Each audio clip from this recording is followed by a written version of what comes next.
Welcome back to the Deepblocks zoning report tutorials. Here we're going to talk about the coverage. So right now we have coverage. When you zoom out, you're able to see all the cities that we have available.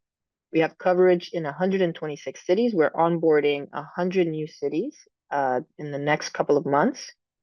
So once you go deeper into an area of interest, you'll be able to see, for example, where the boundaries of the cities are and understand which ones we have zoning for. And again, all you have to do is click on it and see what we include for that one. So you're not paying for anything that you're not aware of. So with that, also, please get in touch if you have any questions and if you have any cities you'd like us to digitize, because we could do that as well. So again, 126 cities now and counting. We're bringing 100 cities more. We're duplicating our cities coverage, and we're very excited for that.